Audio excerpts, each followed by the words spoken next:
Hello दोस्तों, मैं परबत सिंह राणावत आपके लिए बहुत ही महत्वपूर्ण सीरीज और कम समय में अधिक जानकारी के लिए किस प्रकार आपको जो अंतिम समय में जब अपन सारा का सारा दौरान करते हैं तो कम समय में सारे के सारे दौरान करने पड़ते हैं और महत्वपूर्ण चीज़ें याद रखने के लिए मैं आपके लिए वन लाइनर लेके आ रहा हूँ जो प्रतियोगी परीक्षा के लिए बहुत महत्वपूर्ण है दोस्तों।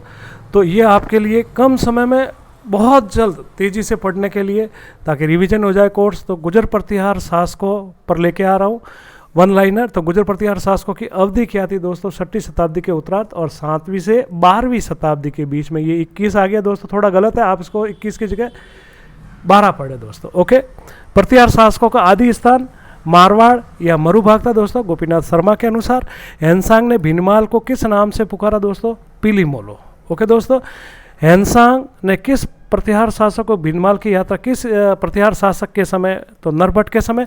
गुजर शब्द का सबसे पहले उल्लेख किस अभिलेख में होता है दोस्तों? एहल अभिलेख में। छठा प्रश्न दोस्तों है, भगवान लाल खत्री गुजर प्रतिहारों को किस स्थान निवास स्थान किसे बताया? गुजरात। गुजर प्रतिहार किसके सामंत थे? गुप्त शासकों के। गुजर शब्द का अर्थ दोस्तों स्थान। प्रतिहार का शाब्दिक अर्थ जाति दोस्तों। किस अभिलेख ने गुजरों को भगवान राम के वंशज रघुकुल तिलक कहा है? तो ग्वालियर अभिलेख के अनुसार दोस्तों। अगला प्रश्न दोस्तों, अगला वन लाइनर, घटियाली अभिलेख में गुजरों की जाति क्या बताएगी? तो दोस्तों ब्राह्मण। गुजर प्रतिहारों की कितनी शाखाएं थी? तो 26 दोस्तों। गुजर प्रतिहार वंश के संस्थापक कौन थे? हरिश्चंद्र। गुजर प्रतिहारों की प्रारंभिक राजधानी कौन सी दोस्तों? मंडोर। पहली बार मंडोर को राजधानी किस गुजर प्रतिहार शासक? तो दोस्तों हरिश्चंद्र ने। पहली प्राचीन और वास्तविक हो जाएगी दोस्तों। गुजर प्रतिहारों का पहला वास्तविक और स्वतंत्र शासक नागभट्ट प्रथम। कौन सा गुजर प्रतिहार शासक राजधानी मंडोर से मेड़ता ले गया था दोस्तों? तो नागभट्ट प्रथम। किस गुजर प्रतिहार शासक ने हिरण्य गर्भ यज्ञ किया था? नागभट्ट प्रथम दोस्तों। किस गुजर प्रतिहार शासक ने नारायणा और नागावलोक की उपाधि धारण की थी दोस्तों? तो ये नागभट्ट था। जालोर दुर्ग के निर्माता प्रतिहार शासक नागभट्ट प्रथम था दोस्तों। कौन सा प्रतिहार शासक व्याकरण ज्योतिष तर्क विधि विविध भाषाओं का ज्ञाता था? सिलुक दोस्तों, पूछा गया प्रश्न। घटियाला अभिलेख गुजर प्रतिहार शासक के समय लिखा गया था? तो दोस्तों ये कुकुक प्रथम के समय लिखा गया था। किस अभिलेख में मरु मांड वल तमणी शब्द का प्रयोग जैसलमेर के लिए किया गया दोस्तों? घटियाला अभिलेख। त्रिराष्ट्र संघर्ष गुजर प्रतिहार शासक के समय प्रारंभ हुआ था? वत्सराज। त्रिराष्ट्र संघर्ष किस शासक के मध्य हुआ था? पाल प्रतिहार और राष्ट्रकूट के बीच में दोस्तों। त्रिराष्ट्र संघर्ष कितने वर्ष?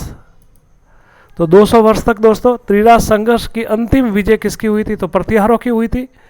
किस गुजर प्रतिहार शासक ने अंतिम रूप से कन्नौज को स्थायी राजधानी बनाया था? तो नागभट्ट द्वितीय दोस्तों। परम भट्टारक की उपाधि किस गुजर प्रतिहार शासक ने धारण की थी दोस्तों? नागभट्ट द्वितीय। ओसिया जोधपुर का महावीर स्वामी का मंदिर किस गुजर प्रतिहार शासक ने बनाया था दोस्तों? वत्सराज। 31 दोस्तों, जोधपुर में विष्णु मंदिर किस गुजर प्रतिहार शासक ने बनाया था? तो ये नागभट्ट द्वितीय दोस्तों। पूछा गया प्रश्न, कूलेमाला बहुत महत्वपूर्ण है, उदोतन सूरी ने लिखी थी दोस्तों। हरिवंश पुराण दोस्तों जिनसेन ने। जालोर दुर्ग में वत्सराज के समय लिखी गई है। किस गुजर प्रतिहार शासक के समय उदोतन सूरी और जिनसेन? जैसा मैंने ऊपर बताया था ये वत्सराज के समय दोनों विद्वान थे, दोनों ने कूलेमाला और हरिवंश पुराण पुस्तक लिखी थी दोस्तों। प्रभावक चरित्र पुस्तक ये नागभट्ट द्वितीय के समय चंद्र प्रभु सूरी ने लिखी थी दोस्तों। 36वां, आदिवरा की उपाधि आदिवरा के सिक्के किस गुजर प्रतिहार शासक ने दोस्तों? मीर भोज। बहुत महत्वपूर्ण लाइनर है ये। किस गुजर प्रतिहार शासक ने उज्जैन को राजधानी बनाया? महत्वपूर्ण दोस्तों मीर भोज। गुजर प्रतिहारों को जूज या अल गुजर कहकर संबोधित किया अरबी यात्री सुलेमान ने, जो मीर भोज के समय आया था दोस्तों। त्रिराष्ट्र संघर्ष किस प्रतिहार शासक के समय समाप्त हुआ था? तो मीर भोज के समय समाप्त हुआ था। वत्सराज के समय शुरू हुआ था दोस्तों। किस गुजर प्रतिहार शासक को निर्भय राजेंद्र और महेंद्र की उपाधि प्राप्त थी? तो दोस्तों ये महेंद्रपाल था।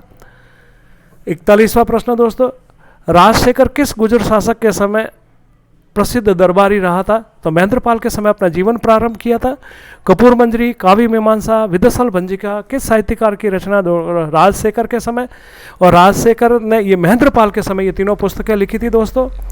किस गुजर प्रतिहार शासकों को आर्यावर्त का महाराजा धीराज कहा गया दोस्तों? महिपाल प्रथम को। अरबी यात्री अल मसूदी ने किस गुजर प्रतिहार शासक के समय भारत की यात्रा की? तो महिपाल प्रथम के समय दोस्तों किस गुजर प्रतिहार शासक की उपाधि रघुकुल चूड़ामणि थी? महेंद्रपाल की दोस्तों। 46वां दोस्तों किस गुजर प्रतिहार शासक की उपाधि विनयपाल और रघुकुल मुक्तामणि थी? ये महिपाल प्रथम दोस्तों। बाल रामायण, बाल भारत, भुवन कोश, हरविलास, ये महिपाल प्रथम के समय लिखी थी राजशेखर ने। देखना राजशेखर ने अपना ज़्यादातर समय महिपाल प्रथम के साथ बिताया, लेकिन अपना साहित्यकार के रूप में महेंद्रपाल के समय जीवन प्रारंभ किया था। मोहम्मद गजनवी 2018 में आक्रमण में कन्नौज का शासक राज्यपाल था दोस्तों। और मोहम्मद गजनवी का 1019 में आक्रमण के समय कन्नौज का शासक त्रिलोचन पाल था दोस्तों। 2 बार इसने आक्रमण किया था कन्नौज पर मोहम्मद गजनवी ने। अंतिम गुजर प्रतिहार शासक कौन था दोस्तों? यशपाल था दोस्तों। आगे दोस्तों कन्नौज के गुजर प्रतिहारों को समाप्त कर उस जगह पर कौन सा वंश स्थापित हो गया था? काफी महत्वपूर्ण फैक्ट है दोस्तों। गढ़वाल। और मंडोर के गुजर प्रतिहारों को समाप्त कर उसकी जगह कौन सा नया वंश स्थापित हुआ था? तो राठौड़ वंश। चुंडा को इंदा प्रतिहार ने मंडोर को दहेज में दिया था दोस्तों, इसलिए जोधपुर में प्रतिहारों के वंश से जगह राठौड़ वंश की स्थापना है। धन्यवाद दोस्तों। अगर मैंने वन लाइव तर बहुत अच्छा लगे शेयर करें, सब्सक्राइब करें दोस्तों। मेरा चैनल गुरु ज्ञान परबत सिंह जरूर आप सब्सक्राइब करें, मेरा आपसे निवेदन है। धन्यवाद दोस्तों।